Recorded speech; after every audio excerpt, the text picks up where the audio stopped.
మత్తయి సువార్త 6వ అధ్యాయం 16 నుంచి 18 వరకు మీకోసం నేను తెలుగులో చదువుతున్నాను. 16 నుంచి 18 వరకు. మీరు ఉపవాసము చేయనప్పుడు వేషధారుల వలె దుఃఖముఖులై ఉండకుడి. తాము ఉపవాసము చేయుచున్నట్టు మనుషులకు కనబడవలెనని వారు తమ ముఖములను వికారము చేసుకొందురు. వారు తమ ఫలము పొంది ఉన్నారని నిశ్చయముగా నీతో చెప్పుచున్నాను. ఉపవాసము చేయుచున్నట్టు మనుషులకు కనబడవలనని కాక రహస్యమందున్న నీ తండ్రికే కనబడవలనని నీవు ఉపవాసము చేయనప్పుడు నీ తల అంటుకొని నీ ముఖము కడుగుకొనుము. అప్పుడు రహస్యమందు చూచుచున్న నీ తండ్రి నీకు ప్రతిఫలమిచ్చును. ఇది యేసుక్రీస్తు వారు కొత్త నిబంధనలో ఉపవాసం గురించి మనకు చెప్పినటువంటి ఉపదేశం. The teaching of Jesus Christ about fasting. ఎందుకంటే పాత నిబంధన ఉపవాసానికి కొత్త నిబంధన ఉపవాసానికి చాలా వ్యత్యాసం ఉంది. మీరు ఇంకా పాత నిబంధనలను ఉన్నారని నాకు అనిపిస్తోంది. చాలామంది క్రైస్తవ సంఘాలు.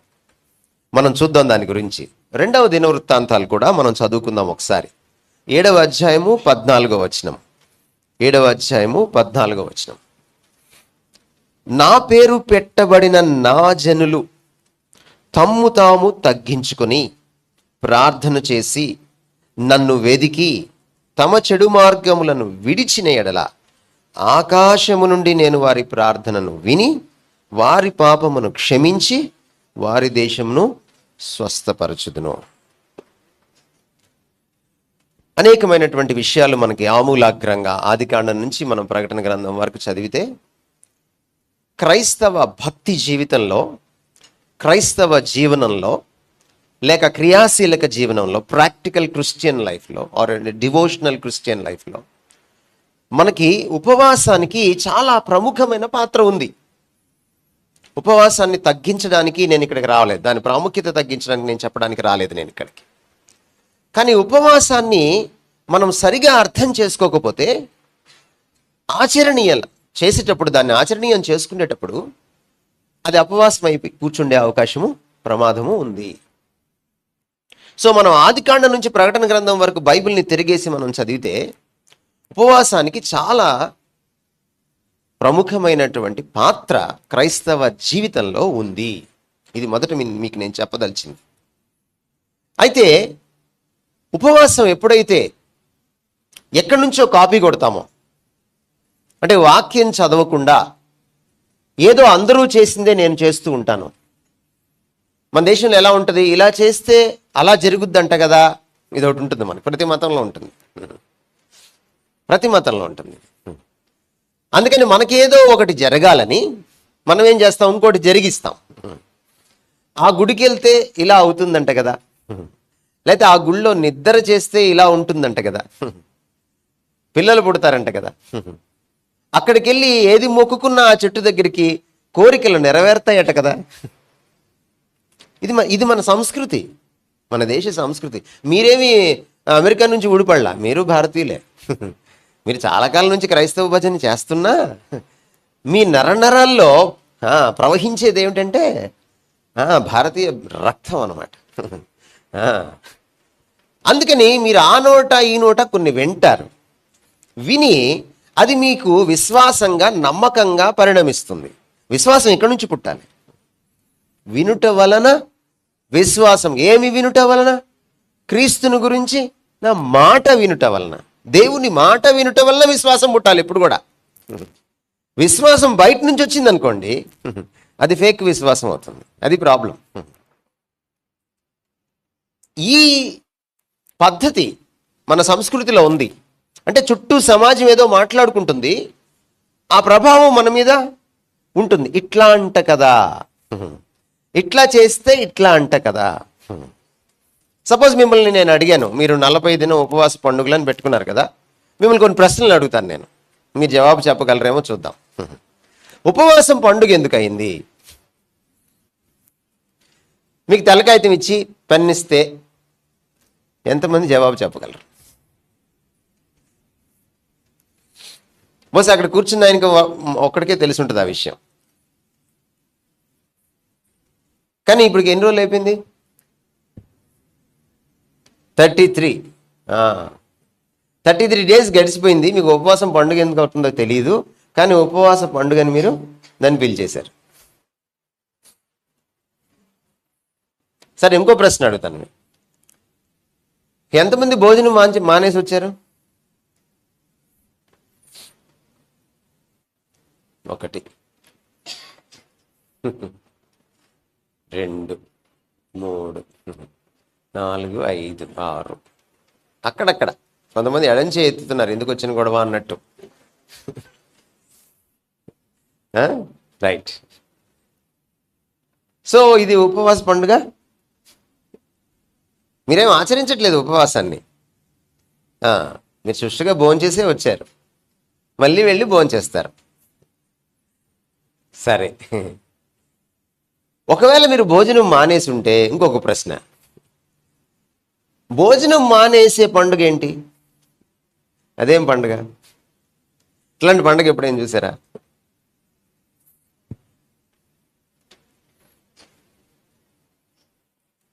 సరే, ఇంకొక ప్రశ్న మీకు.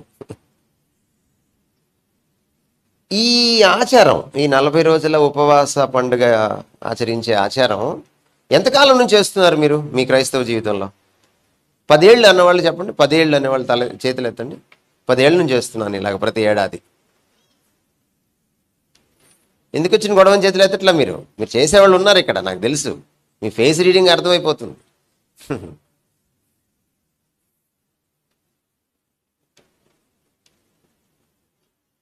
10 ఏళ్ళ నుంచి మీరు చేస్తుంటే, 5 ఏళ్ళ నుంచి మీరు చేస్తుంటే 40 రోజులు ఎందుకు చేయాలి? 41వ రోజు ఎందుకు చేయకూడదు? దేవుడు 365 రోజులు ఇస్తే 325 రోజులు ఊరకుండి 40 రోజులు ఎందుకు చేయాలి? వీటి నుంచి ఎవరైనా, ఇందాక ప్రభాకర్ గారు మాట్లాడుతూ మీరు ఏ ప్రశ్న అయినా అడగండి ఆయన సమాధానం చెప్తారన్నారు, కానీ నాకు అవకాశం దొరకట్లా మిమ్మల్ని ప్రశ్నలు అడగడానికి. అది సమస్య. ఇప్పుడు మీరు చెప్పాలి సమాధానం.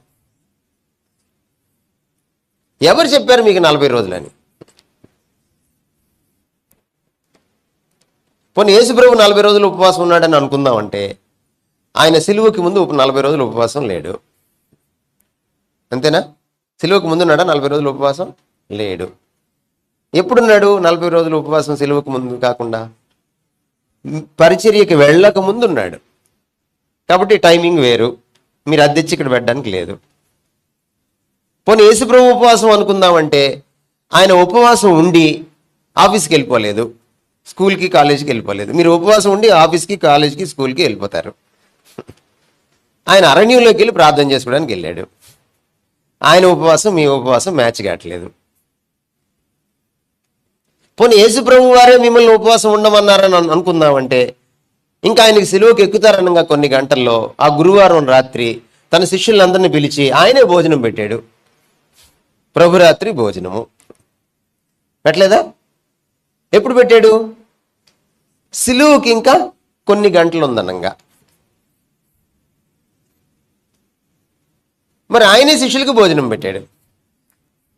అంటే ఆయన శిష్యుల్ని, నేను సిలువకి ఎక్కుతున్నాను, మీరు అందరూ ఉపవాసం ఉండండి, నేను సిలువకి ఎక్కుతున్నాను, మీరు శోధనలో పడకుండా ప్రార్థన చేసుకోండి అన్నాడు, కానీ ఉపవాసం ఉండమని ఆయన చెప్పలేదు. పోనీ ఆయన చెప్పిందా అంటే కాదు. పోనీ ఏలియా 40 రోజులని మీరు తీసుకుందాం అనుకుంటే, ఏలియానేమో ప్రయాణం చేశాడు, 40 రోజులు ఉపవాసం ఉండలేదు. ఆ ప్రయాణం చేయకముందు ప్రభుదూత ఆయనకి ఏం చెప్పాడంటే, నీకు చాలా పెద్ద ప్రయాణం ఉందిరా బాబు, భోజనం చేయి అన్నాడు. ఆ 40 రోజులు కాదు, అది ప్రయాణానికి సంబంధించి 40 రోజులు. పోనీ నోవహు కాలంలో 40 రోజులు తీసుకుందామంటే, నోవహు కాలం 40 రోజులు వాళ్ళు చక్కగా ఆ 40 రోజులు నోవహుకే కాకుండా మిగిలిన ఆ కుటుంబం అంతటికి, మిగిలిన 7గురికే కాకుండా ప్రపంచంలో ఉన్న అన్ని జాతుల పక్షులకి జంతువులకి భోజనం పెట్టమని దేవుడు వాళ్ళలో భోజనం రెడీ చేశాడు. అది ఉపవాసం కాదు. 40 రోజులు శుభ్రంగా భోజనం చేశారు వాళ్ళు. 40 రోజులు భోజనం చేయడమే కాదు, 40 రోజుల తర్వాత బయటపడిన తర్వాత కూడా భోజనం చేయాలి కదా. కాబట్టి FCI గోడౌన్ లాగా, ఫుడ్ కార్పొరేషన్ ఆఫ్ ఇండియా వాళ్ళలాగా వాళ్ళు లోపల అవి దాచిపెట్టుకున్నారు కూడా. అది ఉపవాసం కాదు. పోనీ మోషే 40 రోజులు ఉపవాసం తీసుకుందాం అని అనుకుంటే, మోషే ఉపవాసాన్ని మనం చూస్తే ఆయన కొండెక్కి కిందకి రాలేదు. మీరేమో కిందే తిరుగుతున్నారు. ఆ ఉపవాసం కాదు మీది. మరి మీది ఏది ఉపవాసము? ఏ విధంగా 40 రోజుల ఉపవాసం? దేవుడు మనకి ఇది ఇచ్చాడా? దీన్ని ఉపయోగించమన్నాడా లేదా? ఒకసారి కీర్తనల గ్రంథం 32వ అధ్యాయం 8-9 వచనాలు చదవండి. కీర్తనల గ్రంథము 32వ అధ్యాయం 8-9 వచనాలు.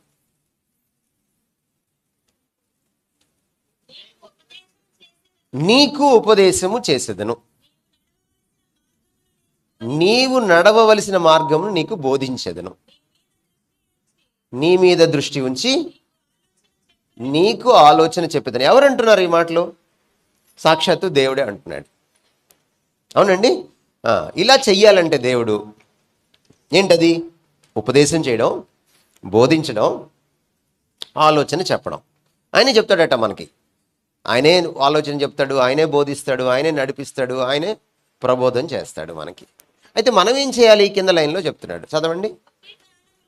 బుద్ధి జ్ఞానములు లేని గుర్రము వలెనైనను కంచర గాడిద వలెనైనను మీరు ఉండకుడి. ఏమా? సో మీరేం చేయాలి? దేవుడి బోధ అర్థం కావాలంటే మీకు ఒకటి ఇచ్చాడు. ఏమి ఇచ్చాడు? పుర్రె లోపల గుజ్జు ఉంటుంది, ఆ బుర్ర ఉపయోగించాలి.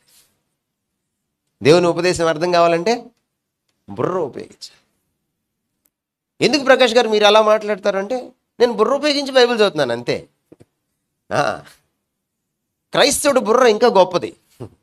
మీరు 1 కొరింథీ పత్రిక 2వ అధ్యాయం 14వ వచనం చదివితే, యేసుక్రీస్తు వారి బుర్రే మన బుర్ర అయిందట. ఆయన మనసే మన మనసట. ఇది శాంక్టిఫైడ్ బుర్ర. ఇది వాక్యం చేత, ఆత్మచేత, క్రీస్తు రక్తం చేత కడుగబడిన బుర్ర. ఇది బయటవాడి కంటే ఇంకా బాగా ఆలోచించాలి కదా. ఇప్పుడు చెప్పండి, మీది ఏ ఉపవాసం? నేను అందుకే ఈ ఉపవాస మండలికి నన్ను పిలవద్దంటాను. కానీ ఎప్పటి నుంచో పిలుస్తున్నారు ప్రభాకర్ గారు. నన్నేం పిలిచేశారు ఆయన. నేనేమో మొహమాటం లేకుండా మాట్లాడతాను. నా ప్రాబ్లం ఇది.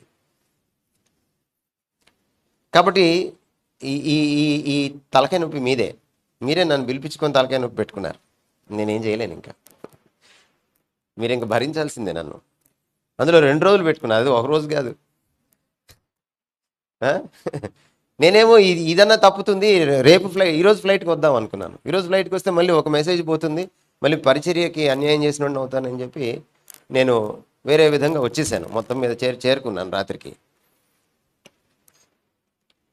మనము ఏం చేయాలంటే మనకి అనాది కాలంగా కొన్ని వస్తూ ఉంటాయి, పితృపారంపర్యాచారాలు. వాటిని మనం వాక్యపు వెలుగులో విశ్లేషణ చేయాలి. ఇప్పుడు ఇది ఈ సారాంశం అంతా ఏంటి? మీరు ఉపవాసం ఉండొద్దనే కాదు. అందుకు చెప్పట్లేదు ఇదంతా కూడా. ఉపవాసం అపవాసం కాకుండా ఎలా చూసుకోవాలి, ఇదే ఈరోజు మన సబ్జెక్ట్. కొత్త నిబంధనలో క్రైస్తవ జీవితంలో ఉపవాసానికి ప్రముఖ స్థానం ఉంది. కానీ ఏది ఉపవాసం కాదు, ఏది అపవాసం, ఏది ఉపవాసం, వాక్యానుసారమైన ఉపవాసం మనం తెలుసుకొని తీరకపోతే మన ఉపవాసం ప్రభు దగ్గరికి వెళ్ళదు. అందుకని ఉపవాసం గురించినటువంటి వచనాలు, ఉపవాసం గురించి ప్రబోధించే వచనాలు, టీచింగ్ అబౌట్ ఫాస్టింగ్, మీకు కొత్త నిబంధనలో ఎన్ని చూపించగలరు మీరు నాకు చెప్పండి? కొత్త నిబంధనలు ఎన్ని పుస్తకాలు ఉంటాయి?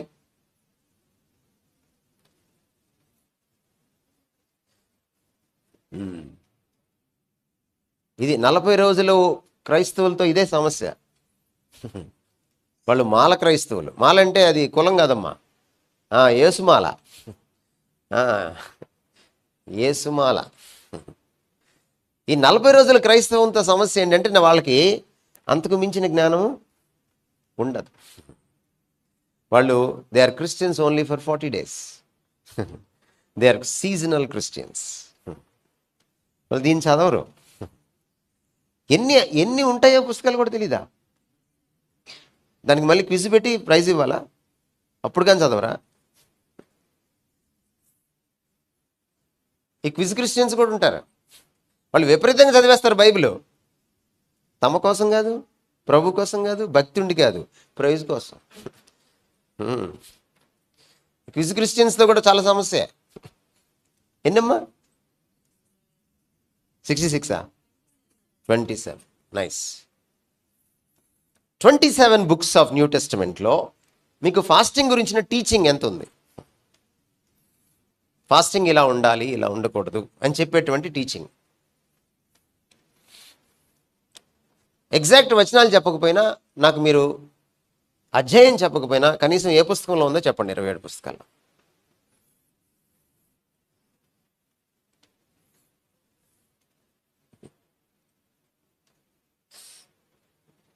క్రైస్తవం అంతా ఒకచోట కూర్చొని, ముఖ్యంగా భారతీయ క్రైస్తవం వాక్యపు వెలుగులో మళ్ళీ మేము చేస్తుంది కరెక్టా కాదా అని చూసుకోవాల్సినటువంటి సమయం ఆసన్నమైంది. దాదాపుగా లేదు యేసు ప్రభు చెప్పిన ఈ 4 మాటలు తప్ప. ఓ సందర్భంలో యేసు ప్రభును ఓ ప్రశ్న అడిగారు, నీ శిష్యులు ఫాస్టింగ్ ఉండట్లేదు ఏమిటి అని. అప్పుడేదో 4 ముక్కలు చెప్పాడు ఆయన, అంతే. ఆ తర్వాత పౌలు కానీ పేతురు కానీ ఒక కూలంకుషంగా ఫాస్టింగ్ గురించి ప్రత్యేకమైన ప్రబోధం చేసిన పరిస్థితి ఎక్కడా లేదు. అందుకని మిమ్మల్ని నేనేమన్నాను, మీరు పాత నిబంధన క్రైస్తవుల్లా ఉన్నారే అన్నాను. మరి కొత్త నిబంధనలో ఫాస్టింగ్కి స్థానం లేదా? ఉంది. ప్రభు ఫాస్టింగ్ ఉన్నాడు, పౌలు ఫాస్టింగ్ ఉన్నాడు. ఆయన కొరింథీ పత్రికలో చెప్పాడు భార్యాభర్తలను కూడా ఫాస్టింగ్ ఉండమని. అందుకనే మనం వాక్యానుసారమైన ఉపవాసం గురించి ఈ రోజున నేర్చుకుందాం. నేర్చుకోకముందు కొన్ని నేపథ్యం మీకు చెప్పాలి. అసలు ఎలా పుట్టింది ఈ 40 రోజుల ఉపవాసం అంటే, క్రీస్తు శకం 4వ శతాబ్దం దాకా దాదాపుగా ఈ ఉపవాసానికి సంబంధించిన, అంటే గుడ్ ఫ్రైడేకి ముందు, ఈస్టర్కి ముందు ఉపవాసం ఉండేటువంటి ఒక సంప్రదాయము స్థిరపడిన పరిస్థితి సంఘాల్లో ఎక్కడా కూడా మనకి కనపడదు. క్రీస్తు శకం 4వ శతాబ్దం వరకు. అంటే రోమియులు క్రైస్తవులయ్యేంత వరకు, ఒక రోమా చక్రవర్తి కాన్స్టాంటిన్ అనే చక్రవర్తి క్రైస్తవుడయ్యేంత వరకు, ఆయన తల్లిగారు క్రైస్తవురాలయ్యేంత వరకు ఇలాంటి సంప్రదాయము సంఘంలో వేళ్ళూనుకున్నట్టుగా గట్టిగా పాటించినట్టుగా మనకెక్కడ దాఖలాలు కనపడవు. దీని అర్థం ఏమిటంటే, అపోస్తలులు దీన్ని పెట్టలేదు, ఈ సంప్రదాయాన్ని పెట్టలేదు. అపోస్తలులు ఉపవాసం ఉండమన్నారా? ఉండమన్నారు. కానీ 40 రోజులే ఉపవాసం ఉండమన్నారా? లేదు. ఎందుకంటే మీకు బ్యాక్గ్రౌండ్ తెలియాలి.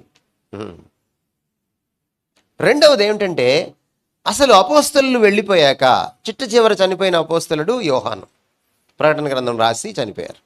దాదాపు క్రీస్తు శకం 100 తర్వాత అపోస్తలుల శిష్యులు సంఘాలని నడిపారు. క్రీస్తు శకం 190 వరకు దీని గురించిన ప్రస్తావనే లేదు. ఇలా ఉపవాసం ఉండాలి అనేటువంటి కనీసం ప్రస్తావన లేదు. క్రీస్తు శకం 190 దగ్గర ప్రస్తావన ఏముంది అని మనం చూస్తే, బాప్తిస్మానికి సంబంధించి, అంటే బాప్తిస్మం తీసుకోక ముందు, యేసుక్రీస్తు వారు బాప్తిస్మం తీసుకున్నాక ఆయన ఉపవాసం ఉన్నారు, పరిచర్య కోసం, పరిచర్యలో బలం కోసం, శక్తి కోసం. కానీ సంఘంలో మనం చూస్తే, సంఘ చరిత్రలో బాప్తిస్మం తీసుకోవడానికి ప్రిపేర్ అవ్వడానికి, ఒక వ్యక్తి రక్షణ పొందాక బాప్తిస్మం తీసుకుంటారు, మీకు అందరికీ తెలుసు. ఐ బిలీవ్ సమర్పణ్ గారి ఆధ్వర్యంలో మీకు ఆ టీచింగ్ స్పష్టంగా ఉందని నేను ప్రగాఢంగా నమ్ముతున్నాను. సో బాప్తిస్మం అనేది రక్షణనివ్వదు. రక్షణ పొందిన తర్వాత, క్రీస్తును స్వంత రక్షకుడిగా అంగీకరించాక మనం బాప్తిస్మం తీసుకుంటాం. ఇది మనందరికీ విదితమే. ఆ బాప్తిస్మం తీసుకోవడానికి, అంటే మారు మనసు పొందిన కాలానికి బాప్తిస్మం తీసుకున్న కాలానికి మధ్యకాలంలో వాళ్ళ ఉపవాసం ఉండి ప్రిపేర్ అవుతారు. ఈ సంప్రదాయం వచ్చి పడింది 2వ శతాబ్దంలో. ఇది కొంతకాలం కొనసాగింది. ఈ కొనసాగేటప్పుడు ఒక మీమాంస వచ్చింది. ఏమిటా సందిగ్ధం మీమాంస అంటే, ఎన్ని రోజులు ఉపవాసం ఉండాలి? కొంతమంది 1 రోజు ఉండేవాళ్ళు, కొంతమంది 4 రోజులు ఉండేవాళ్ళు, కొంతమంది వారం రోజులు ఉండేవాళ్ళు, కొంతమంది కొన్ని గంటలు ఉండేవాళ్ళు. అదంత ప్రాముఖ్యం కాదు, మీరు ఉపవాసం ఉండి ప్రిపేర్ అవ్వాలి, ఇదే ప్రాముఖ్యం అని సంఘపితరులు ప్రబోధించారు. ఆ తర్వాత ఏమైంది, ఈ బాప్తిస్మం కోసం తీసుకుంటే ఉపవాసము అలా ఉంచితే బాప్తిస్మానికి ఈస్టర్కి లింక్ అయింది. పునరుద్ధానం, ఈ ఈస్టర్కి సంబంధించిన సెలబ్రేషన్ జరిగేటప్పుడు ఇంకో సంప్రదాయం వచ్చి పడింది. ఇవన్నీ మనం పెట్టుకున్నవే. ఏమిటా సంప్రదాయం అని అంటే, ఈ పునరుద్ధాన పండుగ జరిగేటప్పుడు, ఈస్టర్ జరిగేటప్పుడు అప్పుడు బాప్తిస్మాలు ఇస్తే బాగుంటుంది అనేది వచ్చింది. కాబట్టి పునరుద్ధాన పండుగ రోజు, ఈస్టర్ రోజున బాప్తిస్మాలు ఇవ్వడం అనే ఒక సంప్రదాయం వచ్చింది. ఎప్పుడైతే ఆ సంప్రదాయం వచ్చిందో ఈస్టర్కి ముందు ఉపవాసం ఉండడం, ఎందుకంటే బాప్తిస్మం రెండు కలిసిపోయినాయి కదా, ఒకే రోజుకి వచ్చేసినాయి కదా, ముందు ఉపవాసం ఉండడం సంభవించింది.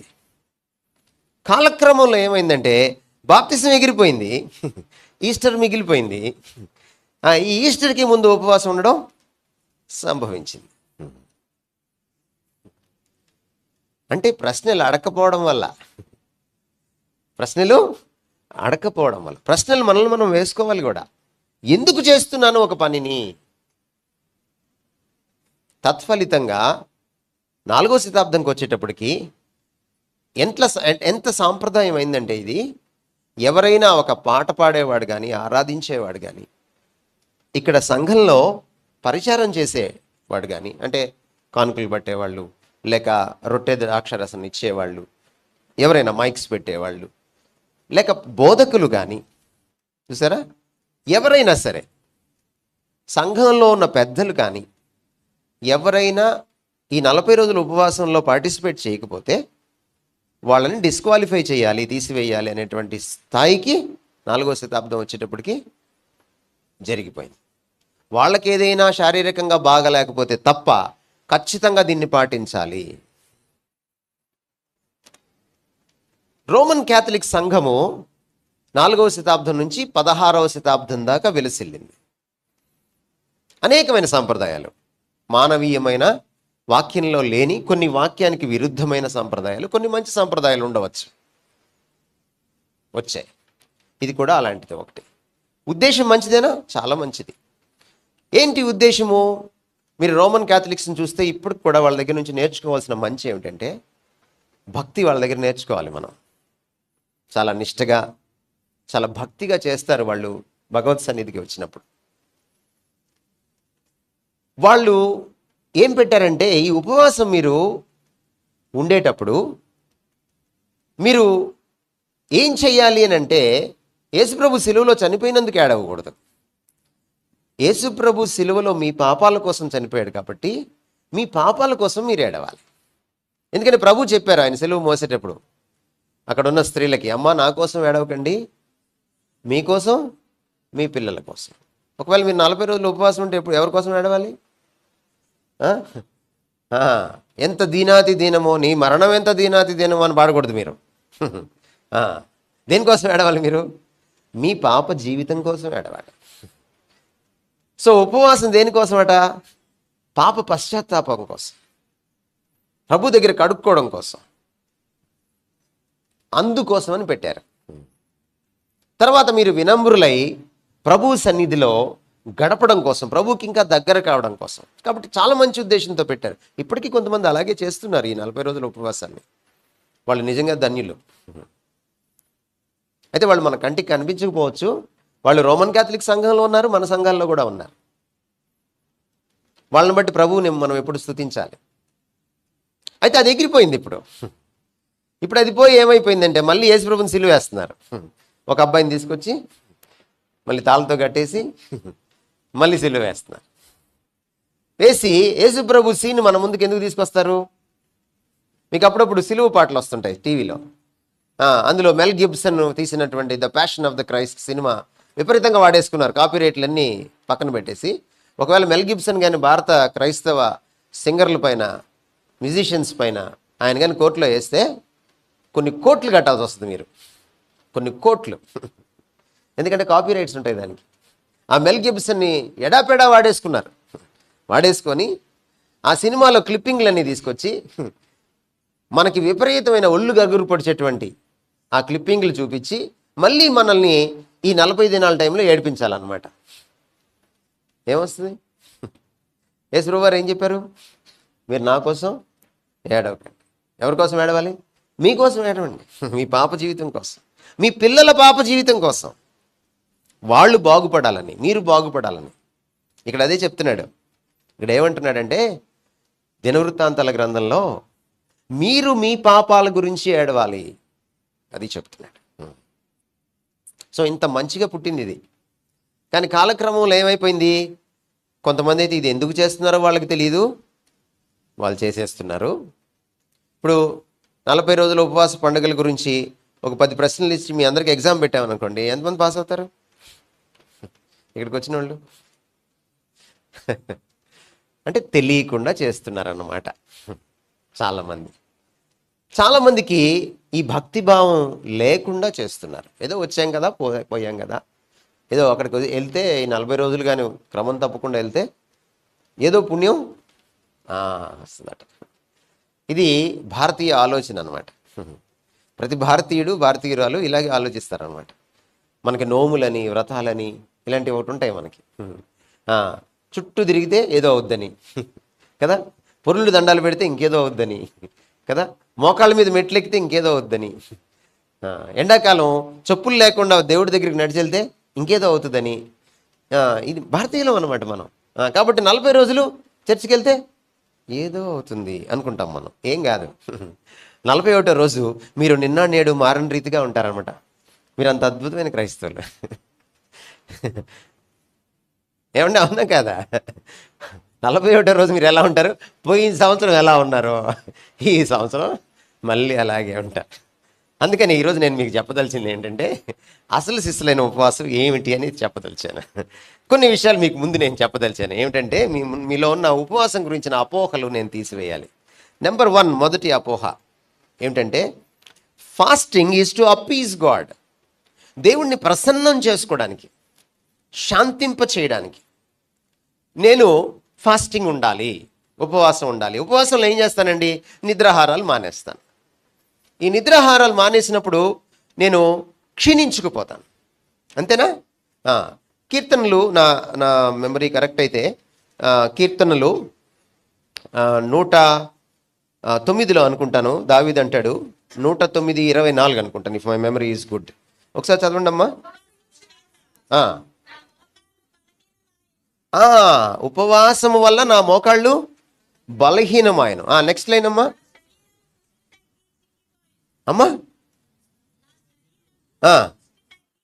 పుష్టి తగ్గి చిక్కిపోయెను. ఇలా అయిపోతున్నప్పుడు దేవుడికి ఎలా ఉంటుంది?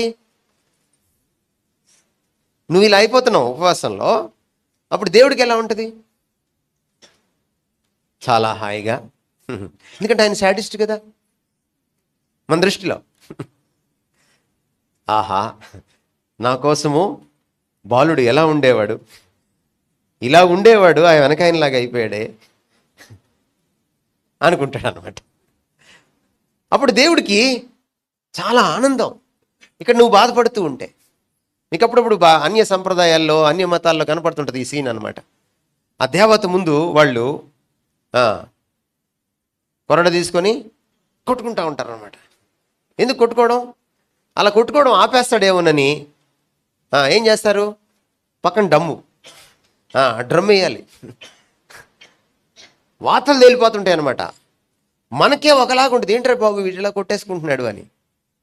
కానీ ఆ దేవతకి అలా కొట్టుకుంటుంటే ఆమె శాంతిస్తుంది అనమాట. అగ్నిగుండంలో నడిచి వెళ్ళిపోతూ ఉంటాడు నిప్పుల మీద. ఎందుకు నడిచి వెళ్ళడం? ఎందుకు? ఈయన బాధపడితే భగవంతుడు ఆనందిస్తాడు. అది వాళ్ళ ఐడియా ఆఫ్ గాడ్. బైబిల్ ఇచ్చే ఐడియా ఆఫ్ గాడ్ అది కాదు. ప్రపంచంలో ఈ ఒక్క దేవుడే మన కోసం సిలువలో బాధపడ్డాడు. ప్రపంచంలో ప్రతి దేవుడు భక్తుల్ని బాధ పెట్టేవాడే. ప్రపంచంలో ఒకే ఒక్క దేవుడు భక్తుల కోసం బాధపడ్డాడు. భక్తులు కాని వాళ్ళ కోసం కూడా సిలువలో రక్తం చిందించాడు. ఆయన మన పాపముల నిమిత్తమే కాదు, లోకమంతటి పాపము నిమిత్తము ప్రాయశ్చిత్తమై ఉన్నాడు. 1 యోహాను పత్రిక 2:2. లోకమంతటి కోసం చనిపోయాడు ఆయన. Such a God we have. This God is not a sadist God.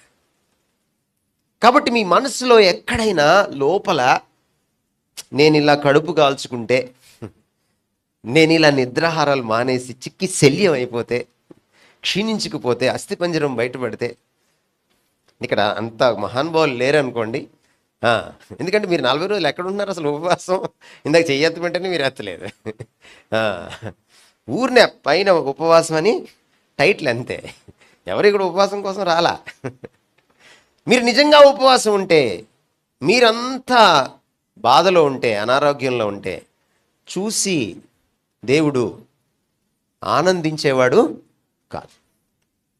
కాబట్టి మనం మొట్టమొదటి అపోహ తొలగించుకోవాల్సింది ఏంటంటే, ఉపవాసము దేవుణ్ణి శాంతింప చేయడానికి కాదు. కొంతమందికి ఒక అపోహ ఉంటుంది క్రైస్తవుల్లో, ప్రార్థన కంటే ఉపవాసం కొంచెం దేవుడు ఎక్కువ వింటాడు. అంటే ఏంటి ఇది? ఏమన్నా సూపర్ ఫాస్ట్ ఎక్స్ప్రెసా? ఫాస్ట్గా వెళ్ళిపోతుంది దేవుడి దగ్గరికి? ఏమిటిది? ఇదేమన్నా ఫైబర్ నెట్టా? ఇంకొంచెం ఫాస్ట్గా వెళ్తుందా ఉపవాసం? కాదు కాదు, అలాంటిది ఎక్కడ బైబిల్ చెప్పట్లే. 66 పుస్తకాల్లో చెప్పట్లా బైబిల్. మరి ఉపవాసం దేనికట? ఉపవాసము నన్ను నేను క్రమబద్ధీకరించుకోవడానికి. ఉపవాసము నన్ను నేను క్రమశిక్షణలోకి తెచ్చుకోవడానికి. మన మనుషులం కదా, క్రైస్తవులమైనా భక్తులమైనా మారుమనసు పొందినా బాప్తిసం తీసుకున్నా మనం బేసిక్గా ఎవరు అండి? మనుషులం. మనకు కొన్ని బలహీనతలు ఉంటాయి, కొన్ని అడిక్షన్స్ ఉంటాయి. ఇప్పుడు ఇక్కడ కూర్చున్న చాలామంది యంగ్స్టర్స్, మీకు చెప్తే అసలు ఉపవాసం అంటే ఏమిటో. ఉపవాసం అంటే నిజంగా 40 రోజులు మీరు ఉండదలిస్తే 40 రోజులు ఫేస్బుక్ వాడకూడదు. ఉండగలరా? 40 రోజులు స్క్రీన్లెస్గా గడపాలి. స్క్రీన్లెస్ అంటే